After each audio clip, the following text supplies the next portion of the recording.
네, 안녕하세요. 오픈소스 라이브러리 개발기 발표하는 정교입니다. 제가 다른 분들이랑은 다르게 파이콘 주제랑은 살짝 다른 주제로 발표를 해요. 이 내용은 아마 보신 분들도 계실 수 있을 것 같은데, 이 작년에 파이콘 제가 지원했다가 떨어진 발표 주제 가지고 조금 더 약간 디벨롭한 다음에 발표하는 겁니다. 잘 부탁드립니다. 그래서 저는 지금 뱅크샐러드에서 백엔드 엔지니어로 일하고 있고, 주로 파이썬을 사용해가지고 API 서버 같은 거를 만들고 있습니다. 이 발표는 약간 제가 만든 라이브러리를 가지고 하는 개발기 내용이기는 한데, 뭐 제가 만든 라이브러리에 관한 내용도 크게 많지는 않을 거고, 이게 제가 라이브러리를 만들면서 좀 스페시픽한 그런 내용들을 어떻게 해결했는지 이런 내용도 아니고, 제가 그 오픈소스 라이브러리를 만들면서 어떻게 만들었는지, 그리고 그걸 만들면서 느낀 점들, 그리고 도움이 될 만한 정보들을 여러분들이랑 공유하기 위해서 발표하는 자리입니다. 그리고 아마 이 슬라이드를 보시다 보면 오른쪽 위에 여러 이모지가 있습니다. 해당 슬라이드는 제가 제 라이브러리 만들면서 나왔던 약간 제 상황에 국한된 얘기니까 깊게 보지 않으셔도 된다는 표시입니다. 약간 TMI라고 할 수 있겠죠? 네, 그래서 발표는 그냥 제가 왜 그런 라이브러리를 만들었는지 짧게 얘기를 드린 후에, 그래서 어떻게 만들게 됐는지, 만드는 과정은 어떤지, 다 만든 다음에 관리는 어떻게 했는지 그런 내용들로 구성이 되어 있습니다. 일단 라이브러리 만드실 때 아마 다른 분들도 그렇듯이 주로 그냥 내가 불편해서 만들었을 거예요. 그건 저도 마찬가지였습니다. 저도 불편한 점을 개선시키기 위해서 이런 오픈소스 라이브러리를 만들었어요. 다만 이때 여기 보이죠? 이건 약간 TMI니까 그냥 흘러 들으셔도 돼요. 저는 이제 카카오톡 라이브러리, 카카오톡 봇 자동화 API라는 그런 라이브러리를 만들었는데, 그냥 이걸 만들었을 때 제 코드가 너무 불편해가지고 이걸 좀 추상화해서 만들자, 그래서 만들기 시작했습니다. 그래서 뭐 이런 식으로 자동답 API가 있었는데, 뭐 이거는 유저 키고, 여기는 어떤 타입들이 나오고, 컨텐츠에는 어떤 내용들이 들어가 있고. 근데 아마 그런 봇 API를 한번 사용하셨던 분들이라면 아시겠지만, 보통은 이제 뭐 세션이나 아니면 인텐트, 그 다음에 뭐 컨텍스트, 이런 뭐 오브젝트들이 있기 마련인데요. 제가 만들었을 당시에는 그런 게 전혀 지원되지 않았습니다. 그래서 하나의 모든 매직 API로 해결이 됐었고, 그러다 보니 만들어진 거는 약간 되게 많은 EQS, 또 분기 지옥 같은 게 만들어졌고, 거기 또 분기 안에 또 분기가 있는 하나의 큰 마법 같은 함수가 만들어지게 되었습니다. 이때는 제가 이제 파이썬을 배우기 시작한 지도 얼마 안 됐었고, PHP 파일의 존재조차 몰랐을 때였어요. 그러다 보니까 되게 많이 좀 불편하고 고통받고 있었는데, 이거를 라이브러리를 만들어서 추상화를 하자라고 시작을 하게 되었습니다. 그래서 무엇을 만드나 이제 라이브러리를 만드실 때 고민을 할 텐데, 먼저 자기가 무엇이 불편한지 좀 생각하는 게 중요하다고 생각합니다. 저 같은 경우에는 아까도 보셨듯이 약간 복잡한 EQS 구조가 되게 많았고, 그러다 보니까 약간 자동답 같은 데 의뢰 있을 만한 어떤 시나리오 같은 거, 그런 게 추가하기가 좀 어려웠었고요. 그 API의 형식에 맞춰가지고 특정 JSON 리스폰스 값을 반환을 했어야 되는데, 그게 되게 어려웠어요. 그래서 이런 복잡한 구조도 있었고, 이 콘텐츠에 나오는 내용들이 이게 뭐 유저한테 입력을 받은 건지, 아니면 뭐 유저가 카카오톡에서 버튼을 눌렀을 때 그 버튼에 이름이 온 건지 또 구분하기가 어려웠고요. 또 이런 리스폰스 같은 것도 되게 약간 조합하기가 어려웠는데, 이거는 그냥 깊게 모르셔도 돼요. 그래서 뭐 텍스트, 아니면 포토, 이 메시지 버튼, 이게 3개 중 하나는 필수고 2개가 있을 수도, 3개 전부가 있을 수도 있고요. 또 키보드 쪽에서는 이게 키보드에 버튼이 있을 수도 있고 없을 수도 있어요. 없으면은 이제 뭐 유저한테서 직접 인풋을 받겠다, 이런 의미고요. 그래서 그냥 가지수가 많구나, 그렇게 조합하기가 좀 어려웠었구나, 그 정도로만 이해해 주시면 좋을 것 같아요. 그래서 그 다음에 내가 어디가 불편한지 좀 알았으니까 이제 어떻게 사용하고 싶은지 좀 상상을 하기 시작했어요. 그래서 이거는 좀 명확하게 플로우로 관리하면 좋겠는데, 좀 시나리오를 새롭게 추가할 때도 좀 쉬웠으면 좋겠다. 그 다음에 중요한 거는 이게 좀 파이썬 코드답게 쓰고 싶다, 그런 라이브러리 만들자 라고 생각을 했고, 이제 직접적으로 코드를 상상을 하게 되었습니다. 이게 최종 컨셉은 이렇게 생겼는데, 이거는 뭐 한 번에 이렇게 뿅 나온 것도 아니고 첫 번째, 두 번째 그런 내용들도 있었는데, 여기서는 너무 TMI니까 생략을 하기로 했고요. 그래서 대략 뭐 플라스크처럼 이런 식으로 데코레이터를 등록을 해서 뭐 뷰 펑션을 실행을 한다, 뭐 간단하게 이제 라이브러리를 사용하는 사용 입장에서는 좀 간단할수록 더 직관적일수록 좋으니까 간단하게 사용을 한다, 조합 가능한 리스폰스, 이렇게 플러스 연산자를 오버라이드 해가지고 사용하게끔 만들자라고 컨셉을 잡은 거예요. 그래서 최종적으로는 뭐 스테이트를 약간 FSM 같은 것처럼 라우팅을 하자, 데코레이터, 그 다음에 리스폰스 객체를 조합하자라는 거였고, 마지막으로 이제 가장 중요한 이름을 정해야겠죠. 저 같은 경우는 이름을 정할 때 이미 누가 선점한 이름이 있었어요. 아, 그러면 이거 내가 이름을 바꿔야 되나? 라고 생각을 했었는데 좀 찾아보니까 꼭 그렇지만은 않더라고요. 그래가지고 패키지 이름은 뭐 뒤에 .파이가 붙었지만 최종적으로는 그냥 임포트해서 쓸 수 있도록 만들었는데, 이거에 관한 이야기는 조금 뒤에, 바로 뒤에 나오니까 네, 그때 들어주시고요. 그래서 이제 본격적으로 이런 오픈소스 프로젝트들을 어떻게 만드나에 관해서 얘기를 드릴 거예요. 일단 개발 과정에서는 한 9가지의 토픽을 가지고 말씀을 드릴 거예요. 중간중간 이게 어떤 내용인지 잊지 않도록 조금 넣어놨으니까 이거는 깊게 보지 않으셔도 괜찮고요. 그래서 먼저 파이썬 라이브러리라면 당연히 가지고 있는 셋업.py에 관한 내용입니다. 그래서 보통 셋업.py를 보면은 되게 많은 인정값들이 들어가 있어요. 뭐 네임이나 버전, 디스크립션 이런 거는 조금 친숙해서 내가 알겠는데, 뭐 패키지, 뭐 파인드 패키지, 파이 모듈, 인스톨 리콰이어스, 클래시파이어, 무척 되게 많은 인자 같은 게 들어 있습니다. 여기서 약간 알고 넘어가면 좋을 것들만 한번 찍어서 볼게요. 그래서 이제 네임이나 버전, 디스크립션 같은 경우에는 PyPI 패키지 인덱스에 올라갈 때 이런 식으로 렌더링이 되는 메타 정보들이에요. 그래서 이런 식으로 적어주면 이런 식으로 보이게 되고요. 또 약간 어서나 어서 이메일, 라이센스, 파이썬 리콰이어스 같은 정보들도 이렇게 렌더링이 되는데, 보통은 이제 대부분은 메타데이터긴 한데 저 파이썬 리콰이어스 같은 게 좀 중요해요. 그래서 내가 특정 파이썬 버전 이상에서만 이 라이브러리를 설치할 수 있게 하고 싶다라고 하면은 저 인정값을 설정을 주셔야 하고요. 그 다음에 아까 말씀드렸듯이 제 패키지 이름은 챗터박스.py예요. 근데 임포트 챗터박스에서 사용할 수 있게 하는 게 저 파이 모듈스라는 인정값이고요. 그래서 저렇게 명시를 해주면은 아래와 같이 사용을 할 수 있게 됩니다. 그 다음에 이제 롱디스크립션 쪽인데요. 이게 롱디스크립션 쪽에 원래 RST 문법밖에 안 들어갔었어요. 근데 한 1년 전인가부터 PyPI 인덱스가 마크다운도 렌더링을 지원을 하기 시작했고요. 그래서 내가 만약에 마크다운으로 된 내용을 거기 PyPI 패키지 저장소에 좀 표시를 하고 싶다 이러면은 콘텐츠 타입을 텍스트 마크다운으로 지정을 하게 되면은 아래처럼 그냥 마크다운 문법도 렌더링이 잘 되게 됩니다.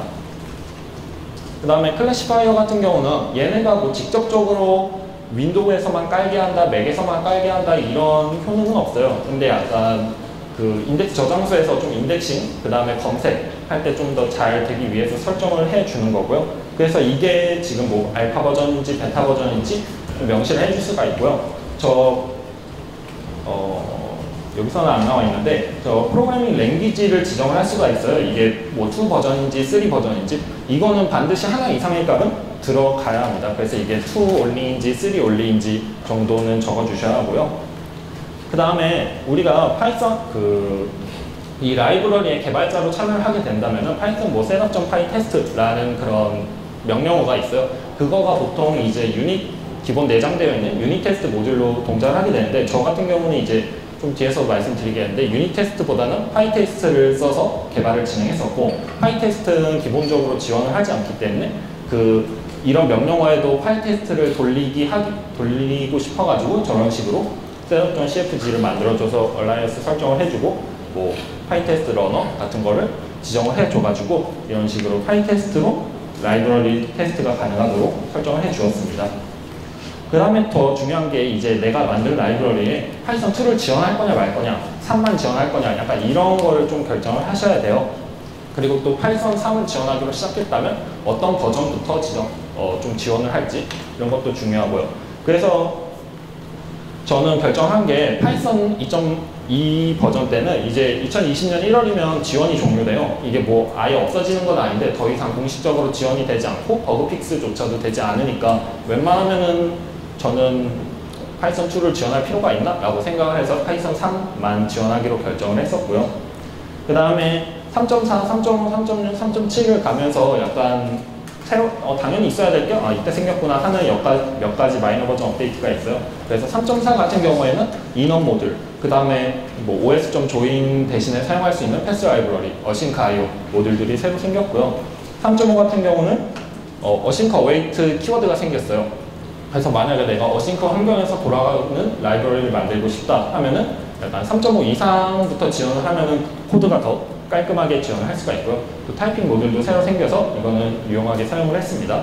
3.6 같은 경우는 F스트링이 지원이 됐고 이제 변수도 타이핑 스트링을 넣을 수가 있게 됐고요. 3.7에 관한 내용은 없는데 제가 이 라이브러리를 만들었을 때는 3.7이 아직 나오지 않았을 때였어요. 그래서 3.7에 관한 내용은 아직 안 들어가 있는데 다른 뭐 파이콘 발표나 아니면은 제가 이전에 했던 콘셀러드 발표를 한번 참고해 주시면 좋을 것 같아요. 그래서 패키지 매니저도 저희가 당연히 선택을 해야 돼요. 저 같은 경우는 이제 pbmb를 골랐고요. pbmb는 p 파일이나 락 파일을 가지고 의존성을 관리를 할 수가 있어요.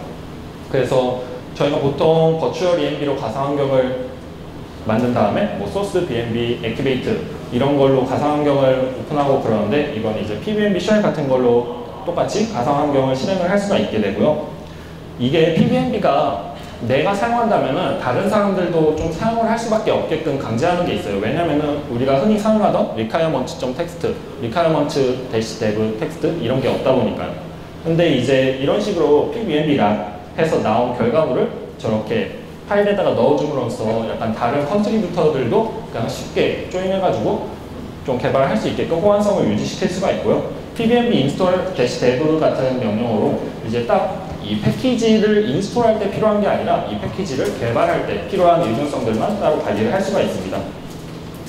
어쨌거나 뭐 pbmb를 사용하든 아니면 다른 뭐 포트리였나 아니면 다른 패키지 매니저를 사용하든 중요한 거는 라이브러리 의존성을 명시한다는 것, 그리고 이게 결국에는 다른 컨트리뷰터들이 내 라이브러리에 조인하기 위해서 위한다는 것이라는 거를 좀 생각하시면 좋을 것 같고요. 그 다음에 신경 써둘 게 린트입니다. 린트 같은 경우는 저는 기본적으로 PEP 파일을 준수하도록 했고요. 파일 린트랑 플레이크 파일 중에 린터를 통해서 저희가 코드 품질을 관리할 수가 있어요. 어떤 특정 함수가 너무 길거나 아니면 특정 함수 안에 이 부분이 너무 많거나 아니면은 뭐 되게 다양한 것들을 이 린트로 잡을 수가 있어요. 그래서 저는 여기에서 파일 린트를 사용을 했었고요. 아이소프트, 뭐 오토 PEP 파일, 블랙 등의 오토 포맷터를 통해서 코드의 스타일을 일관되게 보정을 할 수가 있어요. 이런 여러 도구들 중에서 저희가 크게 사용했던 거는 아이소프트, 파일린트, 블랙이었습니다. 그래서 파일린트는 앞서 말씀을 드렸고 블랙 같은 경우에는 이제 오토 포매터 중에서도 가장 최근에 만들어진 포매터인데요. 이거를 사용하면은 이제 라인 랭스가 뭐 특정 길이를 넘어간다면은 얘가 자동으로 바꿔준다거나 아니면 트레일링 콤마를 찍어준다거나 하는 이런 스타일을 유지시킬 수가 있고요. 아이소프트 같은 경우는 그냥 임포트 오더를 소팅시켜주는 도구예요. 그래서 뭐 이런 식으로 내가 스페이스를 눌러가면서 수동적으로 설정을 해줬다면 아이소프트를 통해 가지고 내가 스탠다드 라이브러리와 서드 파티는 좀 구분을 하고 내 패키지에 있는 것들도 좀 구분을 해서 임포트를 할래 뭐 이런 식으로 다양하게 설정을 해줄 수가 있습니다. 이거 역시 이전 콘셀러도 발표해 있으니까 한번 참고해 보시면 좋을 것 같고요. 그 다음에 이제 테스트와 커버리지 같은 것도 되게 중요한 요소입니다. 앞서 말씀드렸듯이 저는 유닛 테스트를 사용하지 않고 파이 테스트를 사용했다고 말씀을 드렸는데요. 저는 이제 크게 이 아래 같은 이유로 사용했어요. 파이 테스트를 사용하면은 좀 더 간결하게 짤 수 있고 좀 더 에러 리포팅이 잘 되고 다른 여러 가지 확장 기능들도 많이 지원을 해서 사용을 했는데요. 일단 기본적으로 모든 유닛 테스트 코드는 파이 테스트로 실행이 가능합니다. 그래서 만약에 내가 기존에 유닛 테스트를 사용하고 있었는데 파이 테스트를 사용하고 싶다 해도 전혀 문제가 없고요. 그리고 보다시피 여기에 얼마 차이가 안 날 수도 있는데 이게 테스트 코드가 점점 많아지다 보면은 이런 가독성 측면에서 좀 차이가 나게 됩니다. 유닛 테스트 같은 경우는 내가 일일이 뭐 assert equal, assert not equal, assert dict equal 뭐 이런 식으로 일일이 기억해서 메소드를 사용해 줘야 돼요. 그리고 그 과정에서 뭐 유닛 테스트의 테스트 케이스를 상속받은 클래스를 선언도 해줘야 되고요. 근데 이제 파이 테스트 같은 경우는 딱히 뭐 클래스 선언도 하려면 할 수는 있는데 필수적으로 필요하지는 않고요. 이 assert라는 네이티브 키워드를 활용해가지고 가소성도 확보를 할 수가 있습니다. 이제 이런 부분들은 우리가 테스트를 할 때 약간 셋업 부분, 티어다운 부분이 들어가게 된다면 더 많은 차이가 벌어지게 되죠. 그리고 이런 식으로 이제 뭐 에러 리포트 같은 경우도 좀 더 자세하게 나오고 있고요. 픽처 플러그인을 사용해가지고 이제 내가 진짜 테스트하고 싶은 로직에만 집중할 수 있게끔 테스트를 해줘요. 그래가지고 이런 것도 좀 활용을 하면 좋고 그 외에 다양한 플러그인들이 존재를 하는데 이거는 다른 링크들을 참고해서 보신다면 도움이 될 것 같습니다. 그리고 그 과정에서 저는 톡스랑 디톡스라는 도구를 사용했어요. 이게 톡스 같은 경우는 다양한 파이썬 런타임 버전을 테스트할 수 있게 도와주는 도구예요. 그래서 저 같은 경우는 이거를 파이엔비는 내 로컬 환경에 다양한 파이썬 3.4, 3.5, 3.6을 같이 관리할 수 있게끔 해주는 도구고, 이제 톡스 같은 경우는 그거를 조금 사용을 해가지고 다양한 런타임 버전에서 테스팅을 돌려줍니다. 이제 그 과정에서 3.4 돌렸다가 3.5 돌렸다가 하면 너무 오래 걸리니까 이제 디톡스 같은 걸로 병력적으로 더 빠르게 실행을 할 수가 있고요. 이것도 뒤에서 말씀드리겠는데 tox.ini 설정 파일을 잘 만들어주면 트래비스 같은 CI에서도 되게 그냥 거정 없기로 활용을 할 수가 있습니다. 그래서 오른쪽과 같이 톡스 파일을 작성해두고 톡스를 실행시키면은 이제 3.4, 3.5, 3.6 버전에서 내가 만든 라이브러리가 잘 동작을 하는지 테스트를 할 수가 있고, 여기에 더해서 린트 같은 것도 저는 파이 린트를 사용해가지고 에러가 있으면 출력을 해라 같은 옵션을 줘가지고 에러가 있냐 없냐 많은 테스트를 했습니다. 그리고 파이테스트 커브 같은 플러그인을 통해 가지고 커버리지 리포트를 생성할 수가 있는데요. 저는 이제 커버리지 같은 거는 이 라이브러리의 상태를 나타내는 것이지, 내가 커버리지 90% 찍어야지, 95% 찍어야지, 딱히 이런 목표를 설정하지는 않았어요. 그래서 이런 식으로 파이테스트 커브를 통해서 커버리지 리포트를 생성을 하면은 코드 커브나 아니면 커버 올즈 같은 이것들은 이제 웹 서비스인데, 이런 것들을 CI에서 리포트를 업로드해가지고 인테그레이션 같은 걸로 활용을 할 수가 있습니다. 그래서 만약에 내가 PR을 올리거나 아니면 다른 사람들이 PR을 올릴 때 그 PR이 나의 커버리지를 어떻게 변화시키는지, 그리고 그 사람이 변경한 내용에 대해서 테스트 커버리지는 얼마나 되는지, 만약에 어떤 사람이 신기능을 추가했을 때 이거에 대한 테스트 커버리지가 0%라면 그 신규 기능은 전혀 신뢰할 수가 없는 기능이 되는 거죠. 그래서 이런 식으로 인테그레이션으로 활용을 할 수가 있게 되고요.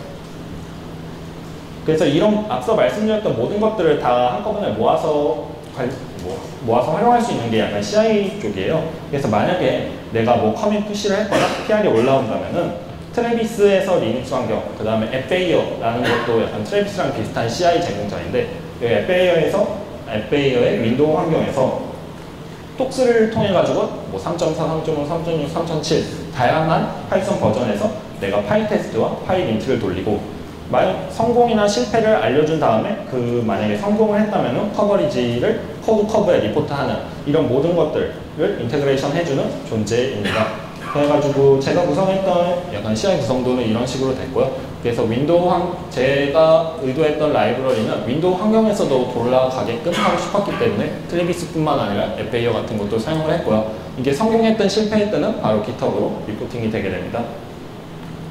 그래서 앞서 말씀드린 tox.ini를 잘 만들어두면은 트래비스 YAML 파일은 되게 간단하게 구성이 될 수 있어요. 그래서 그냥 어떤 환경에서 돌릴지 매트릭스만 잘 설정을 해준다면 오른쪽에서 보듯이 3.4, 3.5, 3.6 린트 환경에서 병렬적으로 테스트가 돌아가는, CI가 돌아가는 모습을 볼 수가 있습니다. 네, 그래서 지금까지 말씀드린 게 이제 개발을 하기 위한 환경이었다면, 지금부터는 좀 더 개발을 어떻게 하면 더 잘할 수 있나가 이야기를 하려고 합니다. 이게 이제 커밋 메시지부터 6789에 관한 내용이고요. 그래서 커밋 메시지 같은 경우는 분명히 신경 쓰지 않는 유명한 메인테이너도 있어요. 뭐 어떤 메인테이너는 약간 저희가 파이썬에서 자주 사용하는 리퀘스트라는 라이브러리를 만든 사람인데, 커밋 메시지 보면 그냥 야 고쳤어, 뭐 추가했어, 업데이트했어, 뭐 그런 내용들만 커밋 메시지를 올리고는 하는데, 근데 이제 좋은 커밋 메시지는 다른 컨트리뷰터뿐만 아니라 본인한테도 도움이 돼요. 내가 어떤 커밋에 어떤 내용을 바꿨는지도 더 추적을 하기가 쉽고요. 저 같은 경우는 TMI 보이죠? 저 같은 경우는 이제 타겟 디스크립션 형식을 사용했어요. 물론 이것뿐만 아니라 그냥 뭐 액션 띵즈 같은 형식을 사용하거나 아니면은 내가 어떤 일을 했는지 일반적으로 사용하는 커밋 메시지 같은 형식도 충분히 사용이 가능합니다. 그 다음에 TDD에 관한 내용인데, 저는 라이브러리를 개발할 때 이게 가장 추천하고 싶은 부분이에요. 내가 테스트하지 않은 기능까지 이게 라이브러리가 잘 돌아간다라고는 말할 수 없겠지만, 적어도 내가 테스트한 기능에 대해서는 내가 의도한 대로 이 라이브러리가 동작을 한다라고 보장을 할 수가 있게 되고요. 내가 만약에 이 라이브러리의 세부 구현을 바꾸거나 아니면 조금 최적화를 하거나 리팩토링을 할 때도 테스트가 있으니까 부담 없이, 걱정 없이 언제나 좀 더 나은 라이브러리로 만들 수가 있습니다. 분명히 TDD가 맞는 아니에요. 이게 뭐 구현하다가 계획이 바뀔 수도 있고 그러면 테스트 코드 자체가 변경이 일어나게 되는데 그럼에도 불구하고 저는 이 TDD는 라이브러리를 만들 때 분명히 추천할 만하다, 가치가 있다 라고 말씀을 드리고 처음에 구상했던 아까 말씀드렸던 뭐 최종 컨셉 같은 게 있잖아요. 그런 이그젬플을 토대로 테스트를 먼저 구성을 하면은 되게 많은 도움이 됩니다. 그래서 이런 식으로 뭐 처음에는 그냥 테스트를 간략하게 그냥 말씀드리면 그냥 테스트 코드를 먼저 짜요. 내가 원하는 방식으로. 그 다음에 이거에 맞춰서 돌아가는 코드를 먼저 짜고 그 다음에 리팩토링 하는 식으로 진행을 했는데 뭐 코드까지는 안 보셔도 되고 그냥 이런 식으로 테스트 코드를 먼저 작성을 한 다음에 어떻게든 돌아가게끔 로직을 만들고 어차피 테스트가 있으니까 몇백 번 고쳐도 이게 테스트가 깨지는지 안 깨지는지 제가 보증을 할 수가 있게 돼요. 그런 식으로 이제 리팩토링을 진행할 수 있게 됩니다. 그래서 저는 테스트 코드 또한 하나의 문서라는 생각으로 진행을 했었고요. 그 다음에 이제 라이브러리 만들 때가 또 도움이 되었던 게 표준 라이브러리들입니다. 라이브러리를 제작할 때 저희가 파이썬에 기본 내장되어 있는 라이브러리가 약간 모듈들이 되게 도움이 될 때가 많이 있어요. 뭐 펑션 툴즈나 이터 툴즈, 컨텍스트 라이브러리 아니면 이제 컬렉션 같은 경우 3.5 이상에서는 이 에스터리스크 별표를 2개 붙여서 딕트를 언패킹할 수가 있는데 3.4에서는 그게 지원이 되지 않아요. 저도 이 라이브러리를 만들 때 처음 알게 된 사실인데 그래서 이제 컬렉션제 차인 맵을 통해 가지고 그거를 조금 지원을 할 수가 있게 되고요. ABC 모듈 같은 것들도 이제 ABC 메타나 앱스트랙트 메소드 같은 걸로 인터페이스를 제공할 수가 있게 됩니다. 그리고 앞서 말씀드렸던 3.4에서 추가된 패스 라이브러리는 OS 모듈의 조인이나 OS 모듈의 패스 같은 게 필요 없게끔 해주는 고마운 표준 모듈이고요. 그래서 이 중에서 몇 가지 도움됐던 것들만 보자면은 이제 데코레이터를 저는 데코레이터를 활용하는 라이브러리예요. 그래서 그럴 때 이제 감싸지는 원본 함수의 독스트링이나 아니면 메타 정보를 보존하기 위해서 이 펑션 툴즈와 랩스를 썼고요. 저 같은 경우는 이제 특히 이용했던 게 이터 툴즈인데 이거는 약간 TMI니까 좀 빠르게 넘어갈게요. 그래서 아까 말씀드렸듯이 이런 리스폰스, 제이슨 리스폰스 객체의 조합이 되게 다양하다고 했잖아요. 그래서 세 종류의 메시지가 3개 다 들어가 있을 수도 있고 2개, 1개가 들어가 있을 수도 있고 거기서 2종류의 키보드로 구성이 되는 상태였어요. 그래서 보면은 아마 뭐 12가지 정도의 조합이 생기게 되는데 그래서 저 같은 경우에는 이제 하나일 때, 2개일 때 모두 있을 때 조합을 이제 이터 툴즈의 컨비네이션 같은 거로 생성을 했고요. 이게 생성을 하게 되면 이게 플래튼하지는 않아요. 그래서 이터 툴즈의 체인 같은 경우로 체인 함수를 사용해가지고 플래튼하게 만들어줬고요. 제가 만든 라이브러리에서는 리스폰스 객체가 언더바 애드 같은 걸로 오버라이드한 객체인데 이거에 대해서 사용할 수 있는 오퍼레이터, 그 다음에 펑션 툴즈의 파셜을 사용을 했고요. 그래서 이런 식으로 이터 툴즈의 프로덕트를 통해서 서로 곱하 계산을 해서 총 12개의 모든 조합을 테스트할 수가 있었습니다. 그 다음에 이제 컨텍스트 라이브러리 같은 경우는 내가 관심사 분리를 하고 싶을 때 되게 유용하게 사용을 할 수가 있어요. 그래가지고 위와 아래는 뭐 코드 분량 자체는 오히려 더 늘어날 수가 있는데 이런 식으로 좀 더 여러 군데에서 사용을 한다고 생각을 해보면 불필요한 코드 사이즈를 줄일 수가 있고 내가 진짜 사용을 하고 싶은 커서에서 SQL문을 익스큐트 한다 이런 거에 집중할 수 있게 되죠. 그래서 개발할 때 이제 약간 어느 정도 개발이 끝나면은 내가 릴리즈를 하고 태깅 작업을 하게 되는데 저 같은 경우에는 이제 뭐 어떤 버전을 릴리즈를 한다 하면은 이제 git 태그에 붙여서 관리를 했어요. 그래서 버저닝에 관한 내용은 좀 잠시 뒤에 말씀을 드릴 거고 셋업.py의 버전과 저는 GitHub 태그에 달린 버전을 동일하게 좀 관리를 했습니다. 이런 경우에는 약간 체인지 로그가 적기 편해지는데 이제 태그를 기반으로 한 diff를 통해 가지고 좀 더 체인지 로그를 편하게 작성을 하실 수가 있습니다. 저 같은 경우는 체인지 로그 같은 경우는 프로젝트의 루트 패스에 있는 change log.markdown 파일로 관리를 했는데 어떤 분들은 뭐 GitHub의 릴리즈 페이지에 직접 적기도 해요. 이거는 이제 개인의 기호에 따라서 가져가시면 될 것 같고요.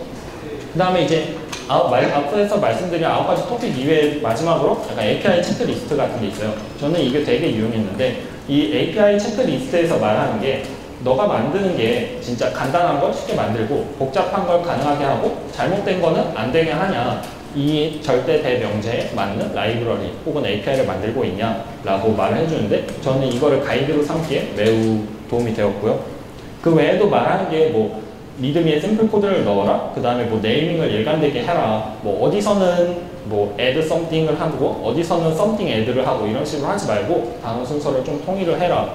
그 다음에 뭐 조금 커스터마이징하게 뭐 디펜던지 디펜던시 인젝션 같은 것도 좀 도입을 하거나 그 다음에 파이썬닉하게 코드를 짜라. 이런 항목에 대해서는 아까 말씀드린 예제 사이트에서 확인이 가능하니까 한번 보시면 좋을 것 같아요. 그래서 이제 개발이 다 끝났다 하면은 더 나은 게 있죠. 그래서 이것도 한 8가지 정도 되는데 여기서는 깊게 보지는 않고 빠르게 넘어갈게요. 그래서 앞서 말씀드린 버저닝 같은 경우는 저는 시멘틱 버저닝을 사용했어요. 그래서 라이브러리 다 만들었다고 끝난 게 아니라 이게 뭐 버그가 리포트되면은 버그 수정을 할 수가 있고 또 기능을 추가할 수도 있는 업데이트는 항상 존재를 하게 되는데 이거를 이제 버저닝을 할 때 메이너 버전, 마이너 버전, 패치 버전으로 의미 있는 버저닝을 하자라는 게 시멘틱 버저닝이고요.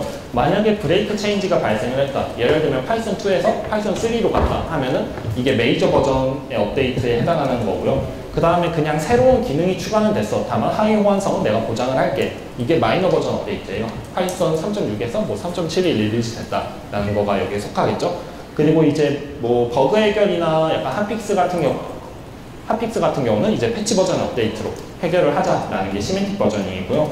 저 같은 경우는 이제 사람들에게 충분히 내 라이브러리가 받아들여지고 성숙하다고 생각을 할 때 1.0.0을 릴리즈 하도록 계획을 했습니다. 그래서 아직 릴리즈는 못했고 0.2.4예요.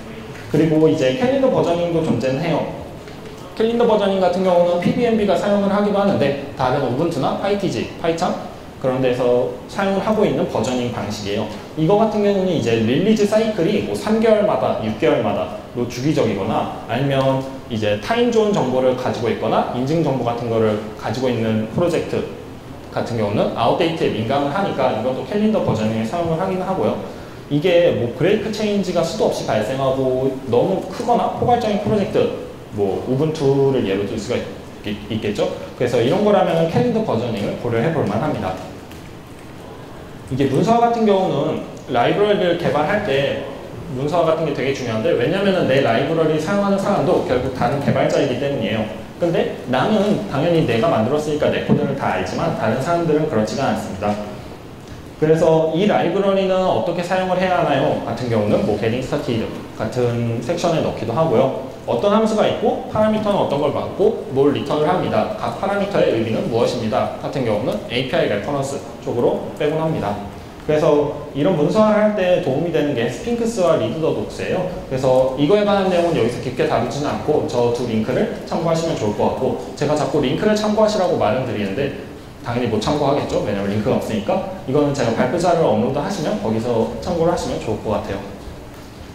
그래서 저는 이것까지는 사용하지 않았고요. 너무 하려고 보니까 조금 약간 투머치다 라는 생각이 들어서 저는 리드미에라도 이제 유즈 케이스, 샘플 코드를 적어 놓자 라고 해가지고 위처럼 어떻게 설치하는지, 이건 어떻게 사용을 할 수가 있는지, 그리고 만약에 기여해 주실 고마울 분들이 계신다면 어떻게 기여를 할 수 있을지 같은 내용들을 리드미에 적어놨고요. 그 다음에 이제 기여자를 위해서도 내가 좀 관리를 해야 돼요. 이게 오픈소스다 보니까 다른 사람들이 그냥 관심을 갖고 기여를 해줄 수도 있는데 내가 가이드를 해두지 않는다면 그 사람들은 이게 어떻게 시작해야 되는지 조금 감이 안 잡히겠죠? 그래서 contributing.md 파일 같은 경우는 기여를 위해 알리는 말 정도로 보면 좋고요. 그래서 테스트는 어떻게 할 수 있고 어떤 절차를 통해서 해주면 고맙겠고 컨벤션은 이렇습니다 라고 알리는 글들이에요. 다만 이제 컨벤션 같은 경우는 이렇게 하기보다는 조금 더 이제 CI를 붙여가지고 이게 링크에 어긋나면은 페일이 나거나 뭐 그런 식으로 설정을 해두시는 게 더 좋겠죠. 그리고 이슈 템플릿 같은 경우는 다른 사람들이 리포트를 할 때 조금 더 내가 의도한 대로 내가 조금 더 도움이 되는 정보를 담을 수 있도록 가이드를 해주는 템플릿이에요. 그래서 이런 식으로 뭐 마크다운을 넣기도 하는데 저 같은 경우는 이제 주석 같은 걸로 실제 렌더링은 되지 않지만 그 이슈를 작성하는 사람들이 보고 참고할 수 있도록 설정을 해놨고요. 이런 식으로 이제 이슈 템플릿 같은 경우는 디렉토리 형식도 지원을 하기 시작했어요. 그래서 이게 뭐 버그 리포트 같은 건지 아니면은 그냥 이 기능을 추가해달라는 피처 리퀘스트인지에 따라서 이런 식으로 화면에 GitHub 이슈에다가 렌더링을 할 수 있게 됩니다. 그 외로 이제 풀 리퀘스트 템플릿 같은 것들도 있고요. 이제 PR이 올라왔을 때 어떤 변경이 있는지 서술해 주세요. 그 다음에 혹시 체크리스트를 뒀는데 여기에서 뭐 빼먹으신 거는 없나요? 라고 가이드를 할 수도 있고요. 그래서 저 같은 경우는 프로젝트 최상위 위치에 .github 폴더를 만들어서 관리를 했어요. 그 다음에 조금 이제 약간 하이라이트로 할 수 있는 게 약간 배지를 달아야 되잖아요. 그래서 저 같은 경우는 CI에서 현재 트래비스나 앱베이어에서 이 빌드가 패싱이 됐는지, 라이센스는 무엇인지, 그 다음에 이게 이제 PyPI 인덱스 기준으로 내 라이브러리가 버전 몇인지를 달아놓는 게 중요하다고 생각을 했고요. 그 다음에 지원되는 파이썬 버전 같은 경우, 그 다음에 코드 커버리지 같은 경우는 내가 이게 얼마나 건강하냐 같은 것들을 배지로 좀 달아두었습니다. 이거 같은 경우에는 이제 배지젠.net 같은 사이트에서 자동으로 생성을 할 수가 있고요. 그래서 리드미 같은 경우는 프로젝트의 대문이니까 잘 작성을 해주셔야 되는데, 이제 PyPI에서도 마크다운이 지원되니까 저 같은 경우는 마크다운으로 작성하기를 선호하는 편이고요. 그래서 현재 상태 같은 경우는 배지로 관리를 하고 무엇을 위한 라이브러리인지 좀 간단하게 서술을 하고, 그래서 설치는 어떻게 하는지, 사용은 어떻게 하는지, 관련된 문서는 어떻게 링크가 있는지, 그리고 자세한 사용 방법은 리드미보다는 좀 리더독스에 분리시키는 것을 추천드립니다. 그리고 내가 이제 관리를 하다 보면 오픈소스를 메인테인 하다 보면은 되게 많은 이슈들이 들어와요. 어떤 사람들이 많이 리포팅을 해주곤 하는데, 이 사람들이 결국 이슈를 올려준다는 게 관심을 갖고 사용해 주시는 분들이 있다는 되게 고마운 분들인 거예요. 그래서 이런 것들은 최대한 응답이라도 내가 당장 해결은 할 수 없더라도 최대한 빠른 응답을 주시는 것을 추천드리고요. 그리고 만약에 이슈가 올라왔다면 제가 그걸 해결하는 커밋을 할 때 그 커밋 메시지 바디에다가 클로즈 샵4, 픽스 샵3 이런 식으로 해당 이슈 번호를 해결했다, 닫는다 라는 식으로 명시를 할 수가 있어요. 그래서 만약에 이 커밋이 디폴트 브랜치에 머지가 된다면은 GitHub이 자동적으로 그 이슈를 닫아줍니다. 그래서 이런 식으로 관리를 하시는 걸 추천드리고요. 그래서 이제 돌고 돌아서 저는 이제 원래 목적이었던 내 프로젝트에 내 라이브러리를 사용하기를 달성을 했습니다. 다만 저 같은 케이스 이외에도 약간 개방 먹기를 추천드리는 게, 이 다른 사람들이 이 라이브러리를 사용하려고 볼 때 그 라이브러리를 사용한 다른 프로젝트가 있다면은 좀 더 신뢰를 할 수가 있게 되고, 개발자 저 자신도 이 라이브러리에 대해서 좀 지속적인 관심을 가질 수가 있습니다. 그래서 저는 기존에 있던 프로젝트들은 unmaintained 처리를 하긴 했고요. 이제 라이브러리를 만드셨더라도 그거를 다른 라이브러리를 만들었다 하면은 기존 라이브러리는 사람들이 헷갈리지 않게 이런 unmaintained 처리를 하시는 것을 추천드립니다. 그래서 저 같은 경우는 이제 카카오톡 라이브러리다 보니까 국내 개발자의 타깃이라서 페이스북이나 개발자 사이트, 트위터 같은 데에만 홍보를 했어요. 근데 이제 글로벌하게 타깃이라면 다른 해커뉴스나 레딧, 미디움 같은 데에 글을 올리는 것도 추천드리고요. 이런 라이브러리 제작 경험을 공유하시는 것도 되게 큰 바이럴 요소예요. 그래서 만약에 오픈소스 라이브러리를 만드셨다 하면은 그거에 관한 이야기나 글이나 그거를 쓰시는 것도 되게 좋은 홍보 방법입니다. 그래서 끝으로 살펴보면은 저는 원래 목적을 달성했는가는 아주 충분히 달성을 했었고 잘 사용을 하고 있었죠. 근데 이게 하다 보니까 느낀 게 저만 쓰려고 만드는 것과 모두를 위해 만드는 거는 매우 다르더라고요. 특히나 나는 당연히 이게 술술 흘러갈 줄만 알았는데 오히려 개발 그 자체는 되게 쉬운 요소였고, 개발을 준비하는 것, 앞서 말씀드렸듯이 CI를 세팅하거나 셋업점 파일을 만들거나, 그리고 이제 그 이후에 관리하는 거가 더 중요하고 더 어렵더라고요. 그리고 한 가지 제일 크게 느낀 거는 이제 문서화는 내가 메서드에 독스트링을 적거나 아니면 리더 독스를 하거나 이런 거는 몰아서 하지 말고 그때그때 해두는 게 매우 큰 도움이 됩니다. 그러니까 반드시 그때그때 하시길 추천드리고요. 그 다음에 저한테 도움이 됐던 것들이에요. 그래서 다른 사람들의 오픈소스 라이브러리 개발기 같은 것도 되게 많은 도움이 되었고요. 특히 정해진 데드라인 같은 게 무척 큰 도움이 됩니다. 저 같은 경우는 이제 이때까지 못 만들면 너 망해 이런 데드라인이 있었기 때문에 조금 더 열과 성을 다해서 만들 수 있게 되었고요. 하여튼 여러분들도 이 발표를 통해 가지고 본인만의 오픈소스 라이브러리를 만들거나 오픈소스 라이브러리에 컨트리뷰팅 하시기를 기원합니다. 감사합니다.